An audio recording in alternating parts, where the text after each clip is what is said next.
At ngayon, magbibigay pansin na po tayo sa ating pong Believer's Breakfast. Ito po ang ating spiritual meal because as what I always said, always say, it is good to begin our day with God. Agree ba kayo? Okay, please type Amen kung agree kayo na totoo that it is good to begin our day with God. Amen, amen, amen. All right, sige po.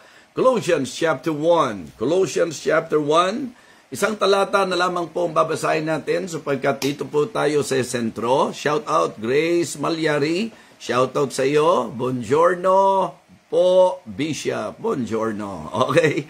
So, sige po. Colossians chapter 1 and verse number 10. Sa sentro po ako sa isang talata. Bagamat napakaganda po na mabasa natin ang panulat na ito ni Apostle Paul, particularly sa local church dito po sa Colossae. Okay? Colossians chapter 1 verse number 10. That ye might walk worthy of the Lord unto all pleasing, being fruitful in every good work and increasing. Natin ito, mga kapatid, sulat po ito sa church, and the same thing that I believe good for the church to consider.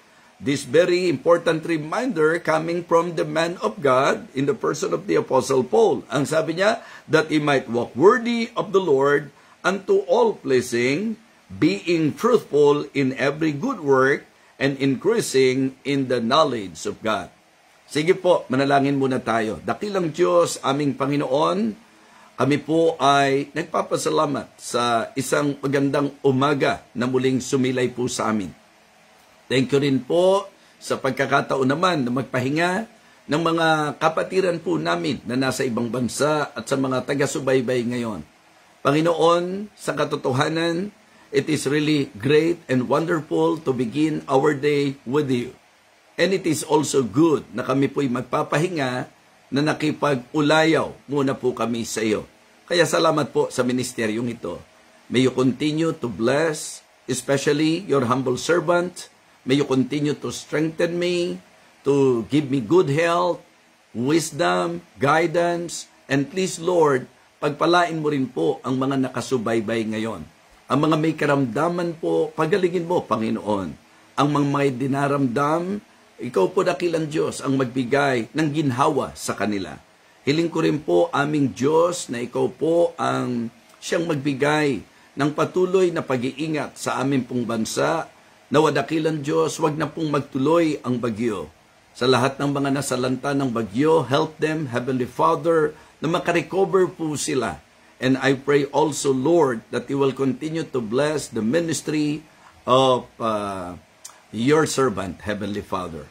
I pray na ikaw po ang siyang gagamit patuloy sa ministeryong ito to enlighten the minds of the viewers, to encourage them, Heavenly Father, to equip us, para mag-grow po kami spiritually.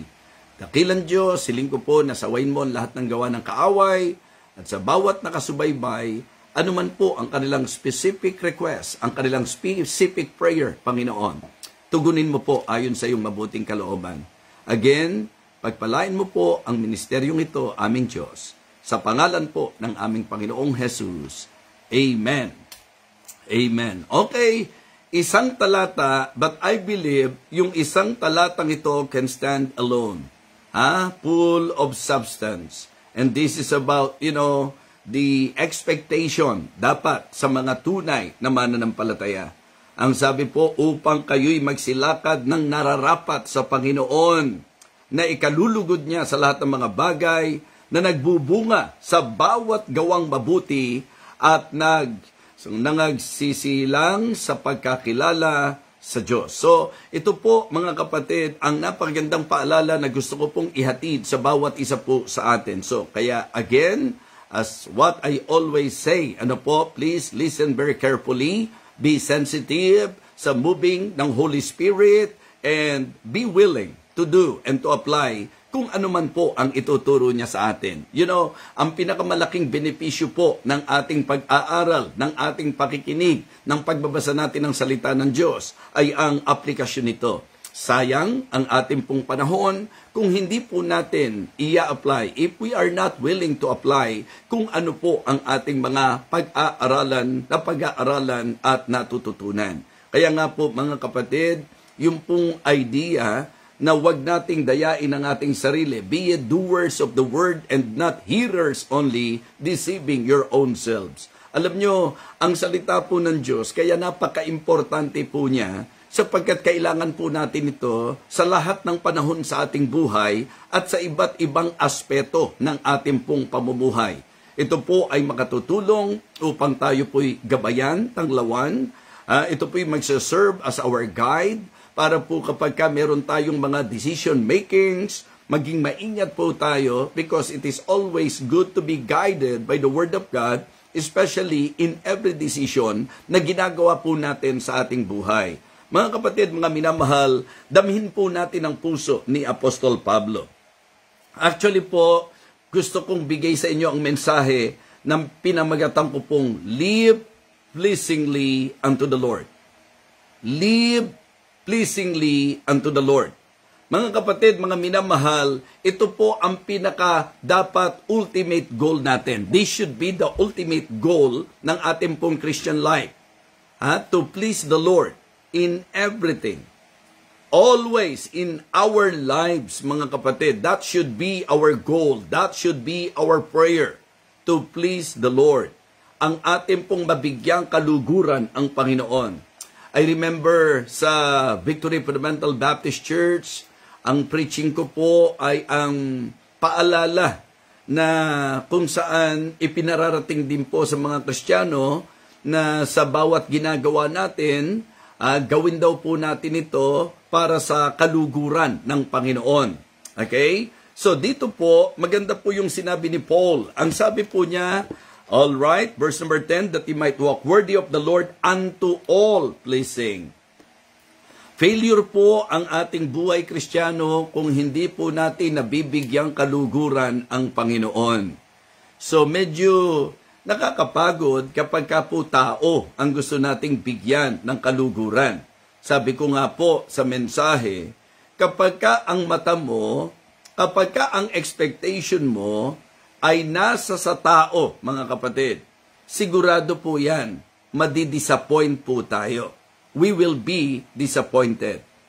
Kapag po ang pananaw natin, kapag po ang focus natin, ang sentro natin nasa sarili, madi-discourage po tayo.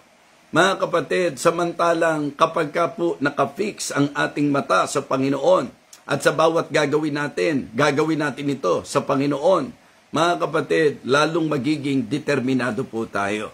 So to avoid disappointment and to avoid discouragement, let us focus our eyes, make it our goal to always please the Lord, because I believe pag sa Diyos ka nakatingin, ang magiging resulta po nito ay determination. Na anuman ang mangyari, hindi ka titigil. Hindi ka palakpakan ng tao, hindi ka mapuri ng tao, hindi ka ma-appreciate ng tao, or marahil kung ano-ano ang pinagsasasabi ng tao sa iyo, hindi ka maaapektuhan sapagkat ang focus mo, ang pinaka-ultimate goal mo, your ultimate goal is to please the Lord sa iyo pong buhay. So kaya maganda po na magabayan po tayo ngayon. 'Di ba? Maganda na tayo po'y mapaalalahanan ngayon. At siguro ang unang magandang tingnan natin is the Christian pattern. Okay? Sa usapang pagpupuri sa Diyos. Yung pong pattern na naiset para sa mga mananampalataya. That is the very idea nung sinabi pong that he walk worthy of the Lord. Okay? That he might walk worthy of the Lord unto all pleasing. Ang Christian pattern, mga kapatid, ito yung dapat. Yung bang ang lakad na dapat nating lakaran, meron pong lakad na tinutukoy na nararapat para sa mga Kristiyano. Pansinin niyo po, mga kapatid, sa usapang buhay, mahalaga po ang ating pong hakbang. Mahalaga po ang ating pamumuhay. Mahalaga po ang ating lakad. Amen? Your conduct, your character, the way you behave yourself, that is very important. And please bear in mind na ang daladala po natin is the testimony of our Lord.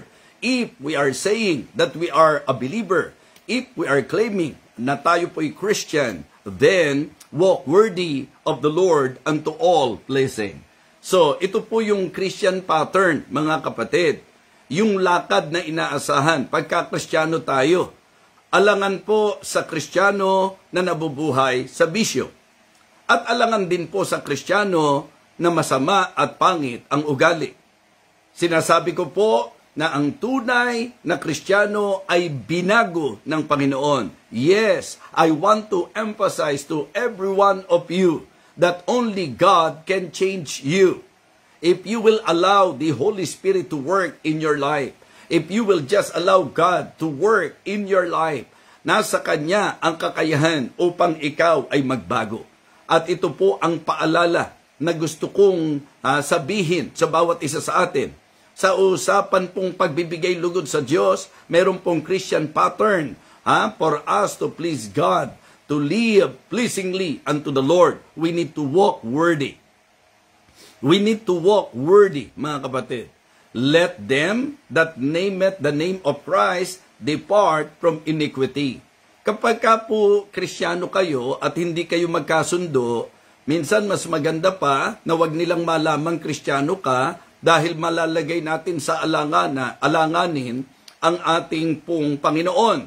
Dahil pagka Kristiyano, madali ang patawaran. Kapag ka po Kristiyano, mas nangingibabaw ang unawaan at ang pagmamahalan. Kaya po masagwa, alangan, hindi po lakad at gawi o buhay ng Kristiyano yung pong nagkakaroon ng taniman, ng samaan ng loob, na kung saan talagang nakikip ng bitterness sa kanyang puso. Hindi po kalooban ng Diyos yan.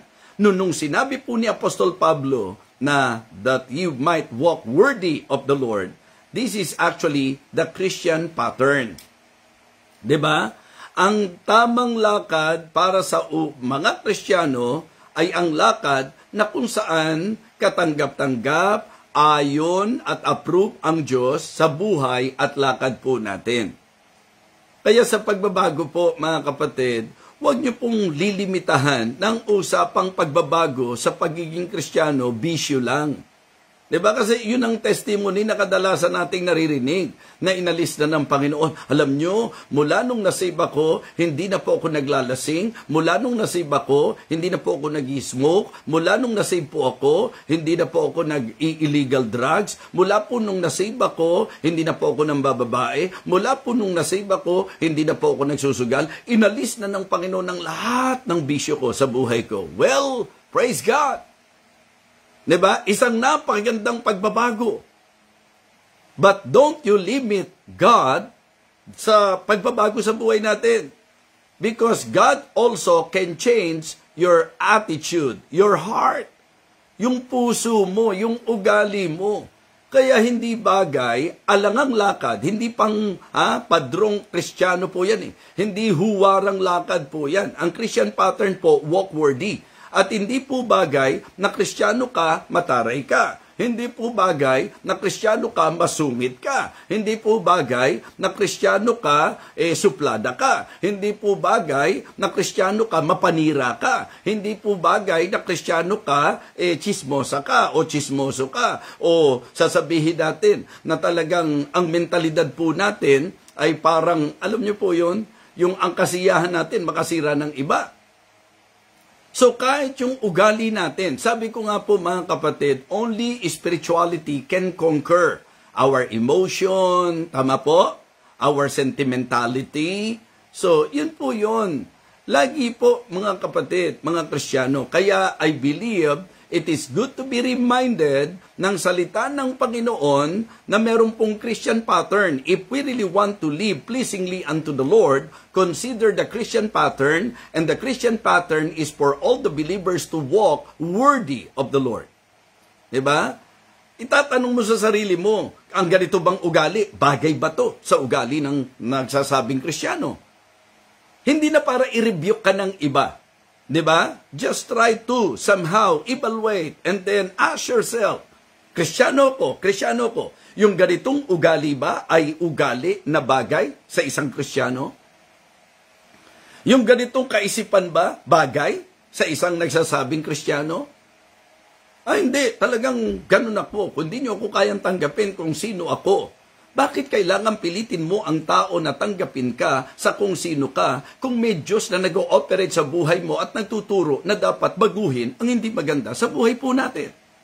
Diba? It is good to somehow realize that one of the operation of God sa buhay po ng mga mananampalataya ay yung tinatawag nating transformation. Diba? So, binabago tayo ng Panginoon. Kaya nga sabi ko, di po ba, sa simple, basic na itinuturo po natin, pagka naging Kristiyano, nababago po ang attitude. Kapag ka naging Kristiyano, nababago po ang appetite. Pagka Kristiyano, nababago po ang attention. Kapag ka ang Kristiyano, even the attire nagbabago. Di po ba? Kaya ngayon po mga kapatid, actually hindi po ako mahilig mambatikos ng kahit sino. It is just that I must admit that I am not happy to hear so-called preachers na para bang ang trabaho po maglagay ng confusion. Hindi raw dapat na masyadong particular sa suot, hindi raw dapat dapat particular sa mga ikasasaya ng tao sa mundo. Kung ang ikasasaya ko mali at lihi sa gusto ng Diyos, mga kapatid, hindi po dapat kinukonsinti po ang sarili ko. Hindi po ako lisensyado na dahil Kristiyano ako, I can do everything I want. No. Diba? Bilang Kristiyano ko, dapat mas maingat na po ako ngayon. Mas dapat palalahanan ko ang sarili ko. Teka, Kristiyano ako, may lakad na bagay para sa Kristiyano. So, hindi po maganda. Kaya nga, di ba tayo, halimbawa lang po sa suot, kapag ka hindi bagay, ang tawag natin, baduy. So, ganun din po. Parang kung i-apply natin, baduy ang Kristiyano na kay Kristo, pero ang lakad ng mundo. Baduy po yun, hindi bagay. Okay? Alangan po yun. Kaya mga kapatid, mga minamahal, make sure that every time na manunood kayo, makikinig kayo, mas bigyan nyo ng weight at load yung sinasabi ng salita ng Diyos. Huwag tayong padadala sa magandang salitaan. Huwag tayong magpapadala sa human logic. What is important is to make sure that every words na pinakikinggan po natin, ang basis, Word of God. Okay? Hindi mo kayang baguhin ang sarili mo.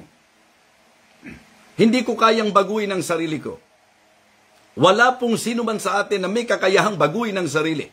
Sapagkat kung kaya mo at kaya ko na baguhin ang sarili ko, there is no need na tayo po ay mapasa kay Kristo. Kaya nga ang sabi ng Bible, therefore if any man be in Christ, he is a new creature.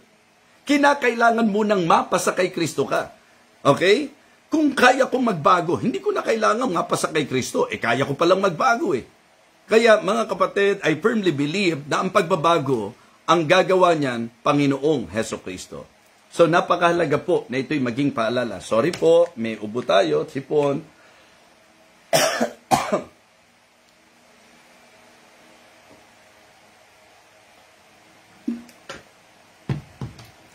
Okay, excuse lang po ho. Thank you so much.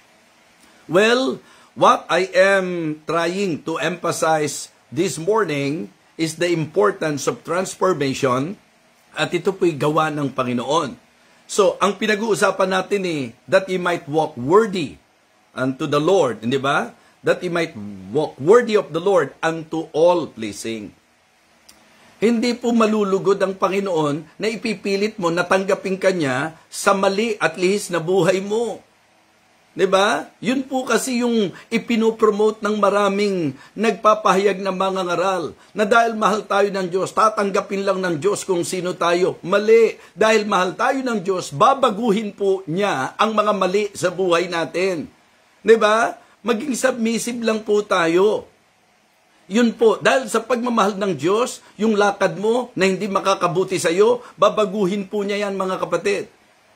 Yung mga bisyo na hindi makakabuti sa iyo, babaguhin po ng Panginoon yan. Hindi makatutulong sa iyo yan. Di po ba? So, yun po ang dapat mindset po natin. Meron pong Christian pattern. If you really want to live pleasingly unto the Lord, consider the Christian pattern. At ang Christian pattern po mga kapatid, ay ang paglakad na nararapat. So, kung ikaw ay Kristiyano, dapat nakikita ang lakad ng isang tunay na Kristiyano. Kumbaga mga kapatid, mas importante po na i-consider po natin yung sinasabi po ng Bible. Okay? So, pagbabago. Walk worthy. Yan po ang unang puntos po natin, the Christian pattern. Okay? Ikalawa po, the clear purpose. Why we need to walk worthy? Bakit ako at ikaw kailangang maging maayos sa ating lakad? 'Di ba? So, bakit kailangan na mabago po tayo? Ito po'y para sa layunin na mapapurihan at mabigyan ng kaluguran ang Diyos. Di po ba? Ang mga magulang, kapag kami mga hindi maganda sa anak, of course, kahit anong sabihin mo, anak mo yan eh. Pero, you will try everything. In fact, you are exerting efforts. Di ba? Nag-i-exert ka ng maraming efforts para lang po talaga kung paano magbabago ang anak ko. Di ba? Lahat ng pamamaraan. Mga kapatid, ginagawa po natin because as parent, gusto nating makita ang pagbabago sa buhay ng ating anak. So, ganun din po, especially ang Panginoon. Kung bitbit natin ang pangalan niya, ang sabi po, let them that name at the name of Christ depart from iniquity. Hindi po pwedeng tanggapin ka ng Diyos kahit nasablay ang buhay mo. Hindi po pwedeng tanggapin ng Diyos ang mga mali sa buhay mo.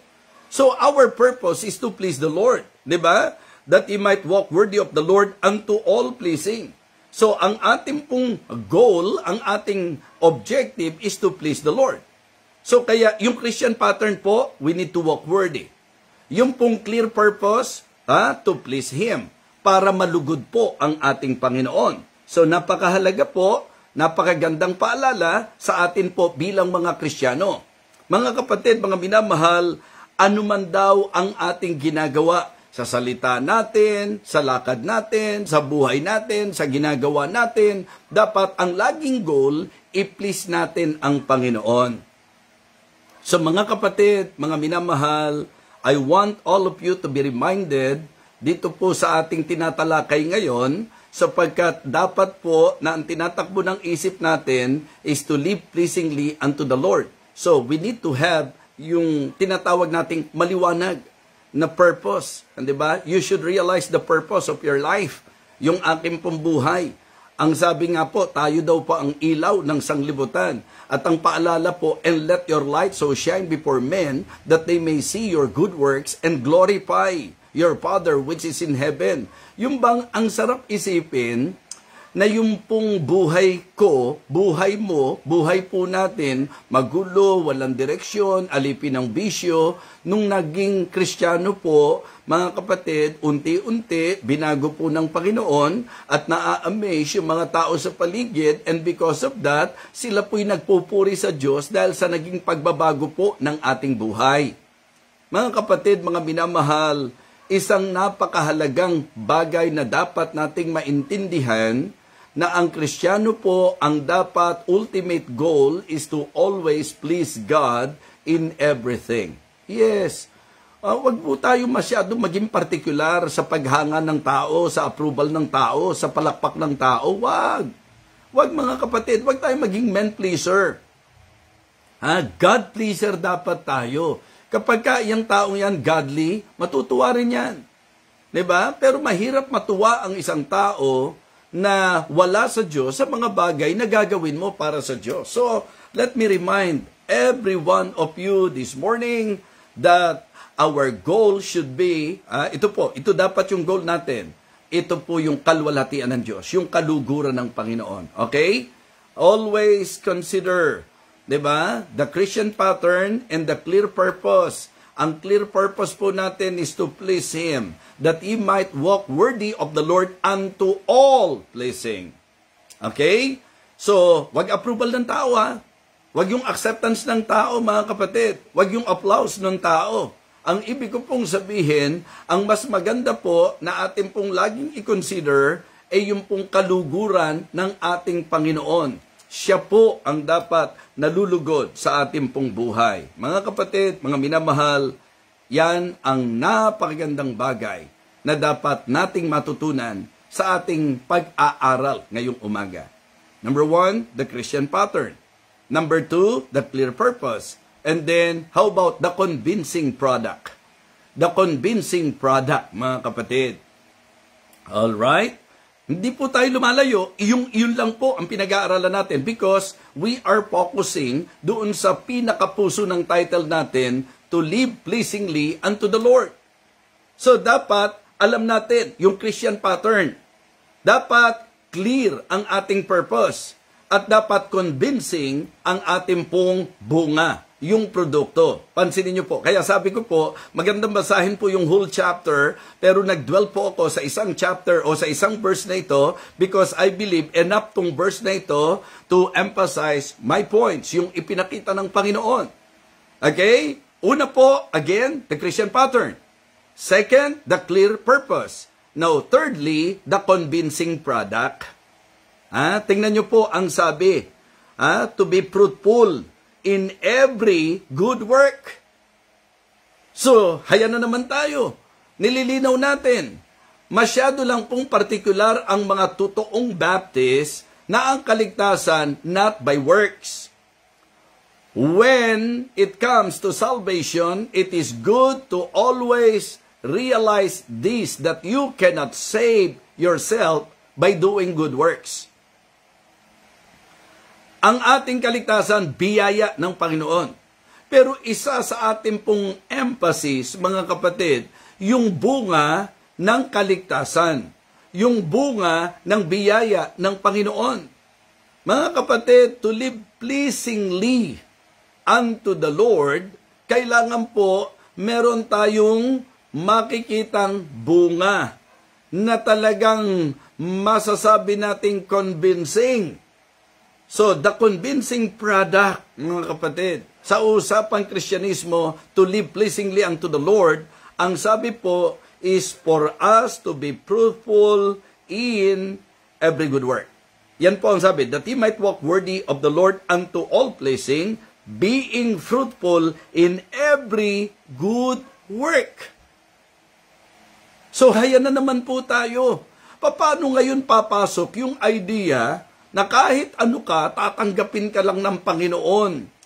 Dahil ang Panginoon, hindi ang issue ay yung babaguhin ka niya, kundi kung ano ka, tatanggapin ka ng Panginoon. Hindi ko talaga, hindi ako makamove on. To hear that statement, mga kapatid, hindi ko po nakita na talagang konsepto ng Biblia yon. Sapagkat ang goal for us to please the Lord at para ma-please ang Panginoon, we need to walk worthy unto all pleasing. And then, ang sabi po, being fruitful in every good work. Kaya ang kaligtasan natin, by faith, not by works. Pero ang kaligtasang by faith will produce works, good works. Ephesians 2 and verse number 10. Okay, for we are His workmanship, created in Christ Jesus unto good works. So kaya bilang mga Kristiyano, dapat po nakikita sa atin yung bunga. Dapat mga kapatid, yung pong gawa natin ay convincing. Huwag mo nang ipagmalaking Kristiyano ka, kundi rin lang sila maniniwala dahil kasama kanila sa bisyo, kasama kanila sa kalukuhan, kasama kanila sa maling direksyon, kasama kanila sa mga bagay na against sa kalooban ng Panginoon. It is very hard for you to convince them kung wala kang changed life, kung hindi nakikita sa gawa mo, sapagkat ang gawa ang maliwanag na pruweba ng ating pong pagkakristyano. Hindi ko sinasabi na maliligtas ka sa gawa. Ang linaw nga po ng doktrina natin. Hindi ka masasave sa gawa, pero may inaasahan. Meron pong expectation. Meron pong sure outcome. Meron pong godly result. Meron pong fruitful, sabihin nating result ang ating pagkakristyano. Yun pong malinaw na sinasabi ng Bible. Diba? Hebrews chapter 6 and verse number 9. Hebrews chapter 6 and verse number 9, for we are persuaded better things of you, things that accompany salvation. Yung iba naman po, parang kapag ka dinidiin mo na dapat sa Kristiyano, diba, may pagbabago ka, sapagkat questionable ang Kristiyanong hindi nagbabago, yung nagsasabing Christian, tas hindi nagbabago, yung iba po, kapag ka po sinasabi mo yan, para daw nakadepende pa rin sa atin, yung ating pong work. No, I am encouraging everyone sa teaching ng salita ng Diyos that if you are really saved, that if you are a genuine believer, the manifestation of your belief, or sabihin nating faith, the manifestation of your faith is good works. Diba? Yun po ang inaasahan sa atin. Kaya nga sabi ko sa inyo, kung may maganda ugali, dapat Kristiyano yun. Kung may mabait, dapat Kristiyano yun. Huwag mong ipagparangalan na ganito na ako talaga, noon pa, ganito na ako, suplada ako, mataray ako, masungit ako. Ha? Oo, sige na, sabihin nyo na masama ang ugali ko. Ganyan ako noon pa eh. Kaya, kung di nyo ko kayang tanggapin, bakit pipilitin mo yung taong tanggapin ka sa maling direksyon? Diba? Hindi po tatanggapin ng Panginoon yun, mga kapatid. Yung katwiran na yun. Sayang lang ang kapangyarihan ng Diyos na bumabago kung hindi ka rin lang willing at magiging subject sa gustong gawin ng Panginoon sa buhay mo. Kaya para hindi ma-justify yung mali, ang mali ay mali. Right is always right and wrong is always wrong, and we must learn to separate the two. If you love the right, the Lord will give you light. So, choose the right. Gawin natin kung ano yung tama sa lahat ng ating pong gagawin. So mga kapatid, mga minamahal, meron pong convincing product. Diba? Para po sa buhay na kalugod-lugod sa Diyos, kailangan makita po ang bunga nito sa buhay natin. Ano kinaiba natin? Kung nung dati po, ganyan na yung lakad natin, ganyan na yung isip natin, tapos ngayon nasave ka, pareho pa din. Ano po ang nagawa ng kapangyarihan ng Diyos sa buhay mo? Ano po ang nagawa ng pagiging na kay Kristo po natin? Kung ganun pa rin, samantalang declared sa salita ng Diyos na talagang ang mangyayari po, babaguhin ka niya. Kaya nga ang gandang kombinasyon eh. The Apostle Paul is very consistent in his teaching. To his teaching. Ang ibig ko sabihin, yung itinuturo niya, that salvation is by faith, not by works. But he is also teaching the believers that if you are genuinely saved, dapat po makita yung pagbabago sa buhay. Diba? Ang sabi po, for it is God which worketh in you, both to will and to do of His good pleasure. I must admit, it is not my nature to do the will of God. It is not my nature to apply God's word. It is not my nature to do godly things. Ang nature ko bilang tao, to do worldly things. Ang nature ko bilang tao is to follow the devil sa kung ano yung kanyang gusto. Hindi natin nature yung mga maging makadiyos. Ang pagkakristyano ang magiging susi para tayo po ay maging makadiyos. So, mga kapatid, that ye might walk worthy of the Lord unto all pleasing, being fruitful in every good work. Diba? Being fruitful in every good work. And listen, ang sabi, and increasing in the knowledge of God. Yung continuous progress po, mga kapatid. Sa usapang buhay na nakalulugod sa Diyos, kailangan po natin ng continuous, progress. Yun talagang as we continue on, increasing in the knowledge, mga kapatid. Increasing in the knowledge of God. As we continue on in the Christian life, it is good na tayo po ay nag-i-increase sa ating pong knowledge. Nag-grow tayo in wisdom, but grow in grace and in the knowledge of our Lord and Savior Jesus Christ. To Him be glory both now and forever. Kalooban po ng Panginoon na ako at ikaw ay mag-grow spiritually. Members of the church, be particular. Always search yourself, because if we will not be conscious without you knowing, ikaw ang pwedeng makahadlang sa dapat maging pagsulong ng gawain ng Diyos. As church, we need to grow. As Christian, we need to grow. And that is actually the expectation. Kaya nga, meron pong disappointment kapag ka hindi nag-grow. Tama po ba? Once ng isang mananampalataya, ayon sa inaasahan, hindi nakikitang nag-grow, may disappointment po. Like the writer of the book of Hebrews. Hindi ba maliwanag po? Ito, madalas niyong naririnig sa akin ito. And it is good to, again and again, be reminded, folks, of this very important thing. In Hebrews chapter 5, verse number 12, the writer said, "For when for the time ye ought to be teachers, ye have need that one teach you again, which be the first principles of the oracles of God, and are become such as have need of milk." Para sa akin po, hindi nga magandang ang ipinagmamalaki mo kung gaano ka nakatagal. Ang maganda po sana, ang nakikita sa iyo, yung resulta ng iyong tagal. Hindi kung gaano ka na katagal na Kristiyano, kundi kung ano ka na bilang matagal na Kristiyano. So, importante po yan. You can feel the heart, the disappointment po sa heart ng writer. For when for the time, ye ought to be teachers. Kaya, member, wag mong hayaang ikaw ang magpapabigat. Wag mong hayaang makakahadlang ka sa dapat pagsulong ng gawain ng Panginoon. At ikaw mismo, di ba? Dapat maging particular ka sa improvement mo. Di ba? So you need to increase in the knowledge of God. You need to grow spiritually. Huwag tayong pabebe, mga minamahal. O, kabibi ko kayo, ha? Kabibi, ka-believers breakfast ko kayo. Pero huwag pabebe, mga kapatid. Huwag ang tagal-tagal mo ng Kristiyano, kailangan laging aregluhin ka, kailangan laging, di ba? Sometimes yun po sabi ko nga mga kapatid, napapatunayan kung ang binibigyan natin ng kaluguran ay ang Diyos. Because sometimes ang ating pong pagsunod sa tao, sometimes ang ating pagbibigay lugod sa tao, ang ating pong masasabi po nating gratitude sa tao. It is good for you to appreciate me as your pastor, but never na magiging dahilan yan para maging beholden po kayo sa akin. So the same thing. May mga gumagawang mabuting kapwa ninyo tao, may mga sabi sa inyo, nakatulong sa inyo anytime na kailangan nyo, pero hindi ibig sabihin yan, magiging sunod-sunuran kayo. Sa Diyos pa rin po tayo susunod, mga kapatid. So kaya the will of God for us believers is to grow, to increase in the knowledge of God. Kaya ang sabi, di ba?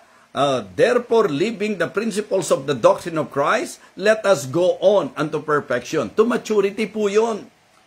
So, ang tama sa Kristiyano, habang nagpapatuloy, lumalago. Habang nagpapatuloy, tumitibay. Habang lumalago, tumatatag, lumalakas, lumulusog, nakatutulong sa pagsulong. Amen?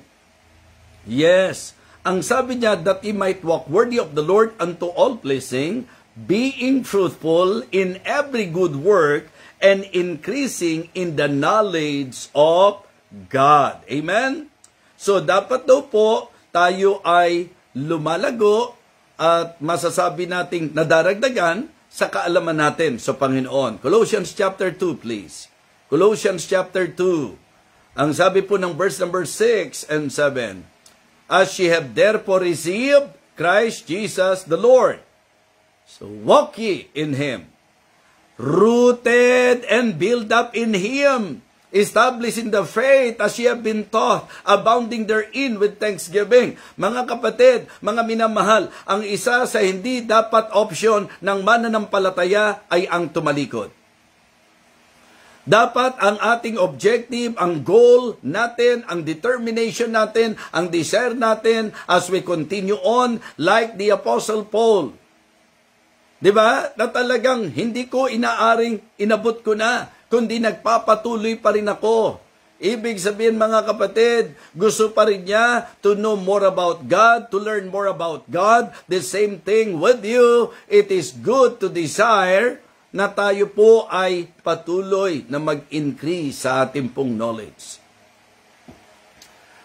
Yung continuous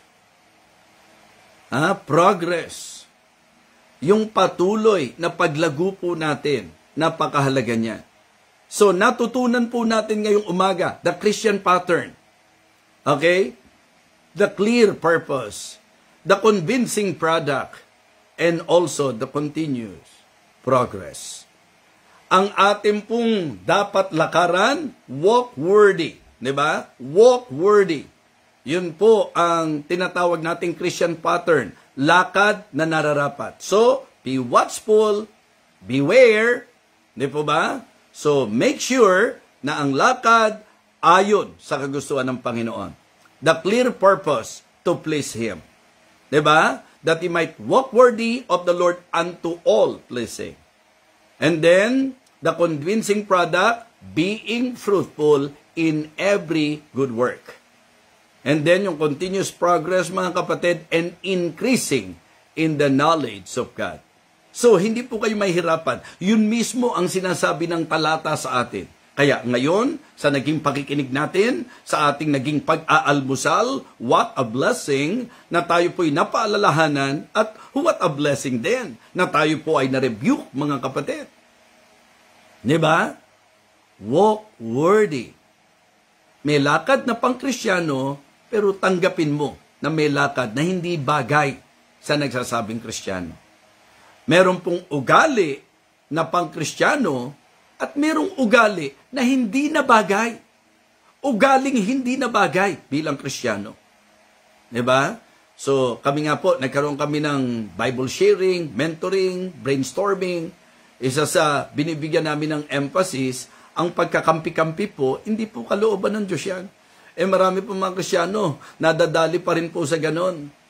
Kasi nga po, hindi Diyos ang sentro. Kasi pag Diyos ang sentro, walang kampi-kampi, mga kapatid. Pag Diyos ang sentro, ano man ang sitwasyon, basta tuloy ka lang sa Panginoon.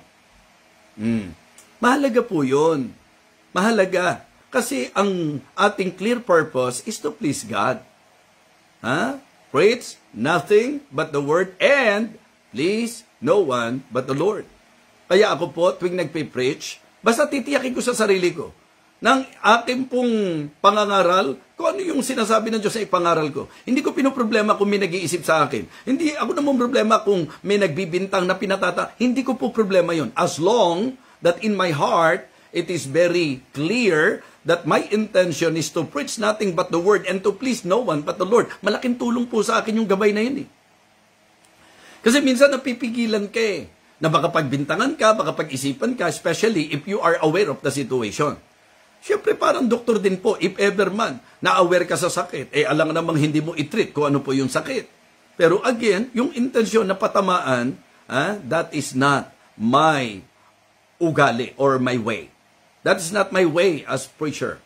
Ang akin pong commitment is to preach nothing but the word and to please no one but the Lord. Mabless yung mabebless. Matamaan ang dapat tamaan. Maturuan ang dapat maturuan. Mga kapatid, magabayan ang dapat magabayan. Just preach the word. Amen? Please the Lord. Preach the word. Preach the Lord. Yun po. Please the Lord. Yun po ang takbo ng aking pong kaisipan. Okay? So, yung convincing product. Huwag kang magsettle doon sa claim mo lang na Kristiyano ka. Dapat ma-confirm ang pagka-Kristiyano. Dahil po doon sa convincing product, dapat ang maging goal natin ay maging convincing tayo sa ating buhay pagka-Kristiyano. And then, yung continuous progress. Yung tuloy-tuloy na paglago. Ganun po yan.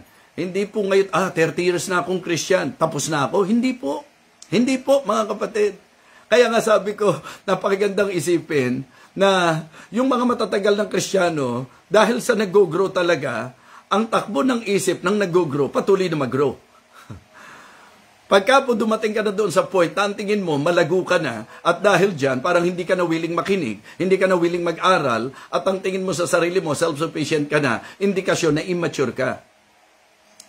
Ang isa sa senyales na ikaw ay growing, ang desire ng puso mo is to continue to grow. Okay? Pakinggan nyo mabuti yan, ha? Ang talagang isa sa tanda na ikaw ay growing kapag ka ang desire mo mag-grow. Sapagkat ang isang lumalago, di-desire niya na patuloy na lumago. Kaya importante po yung attitude na katulad ng kay Apostol Pablo. Mga kapatid, mga minamahal, that ye might walk worthy of the Lord unto all pleasing, being fruitful in every good work, and increasing in the knowledge of God. The clear pattern, walk worthy. Okay? Mga kapatid, mahalagang bagay po yan. The Christian pattern, I mean. Sa mga nag-outline sa inyo, yung mga nagno-notes, nakakatuwa kasi talagang may mga pag nakinig, nagno-notes pa. Okay. The Christian pattern, walk worthy of the Lord. The clear purpose, to please the Lord. To please Him. The convincing product, being fruitful in every good work. Continuous progress, increasing in the knowledge of God. Isang talata, pero napakayaman sa pagtuturo, napakayaman sa paalala, at napakayaman sa spiritual na bitamina. Kaya I hope and I pray na muli po tayo na bless sa ating pong tinalakay. Live pleasingly unto the Lord. Mga Kristiyano, please the Lord. Amen? Please the Lord. Pakiusap lang. Diyos ang bigyan natin ng kaluguran. Diyos ang ating pasayahin. Diyos ang ating luwalhatiin. Diyos at tanging Diyos lamang. Mga kapatid, ito po ang mensahe ng Panginoon. Ito po ang almusal na inihanda ng Panginoon para sa mga gutom at uhaw sa katwiran. Nawa, kayo po'y nabusog at lumusog sa ating pong breakfast ngayong umagang ito. Let us pray. Our gracious loving God, our Father in heaven, we thank you and praise you for your guidance. Thank you for giving us your word. And thank you, Lord, because this is very true. Na sa Christian life, mahalagang maging particular po kami sa lakad na dapat naming lakaran. At dapat klaro sa amin na ang purpose is to please you. No one but you, Heavenly Father. At ang amin pong dapat makitang bunga ay maging convincing sa mga nakakakita sa amin. At talagang pag nakita nila ang binagong buhay, sasabihin, ito nga ang tunay na mananampalataya. At nawa, ang paglago ay maging tuloy-tuloy, lalo na po sa mga kaalaman na ukol sa iyo, Panginoon. Lord, naway natuto po kami ngayong umaga at totoong napagpala. Gabayan mo po ang mga magtatrabaho, ang mga mag-aaral. Gabayan mo po, Panginoon, ang bawat isa sa amin. Bigyan mo po ng masarap na pahinga ang mga matutulog at naway maihanda sila para sa may kalakasang bukas dakilang Diyos. Ikaw po, Panginoon, ang hiling din namin na sumaway sa parating na bagyo. Nawa, dakilang Diyos, ispare mo po ang bawat isa sa amin. Panalangin ko po ang safety ng bawat isa. Lord, thank you so much for giving me this privilege to minister to your people. Thank you for the wisdom and guidance. We praise you, Lord. We thank you, Lord. We honor you, Lord. In Christ's most precious name, amen. Amen. Praise the Lord. Naway napagpala tayong muli. Again, thank you so much sa inyong pong panonood.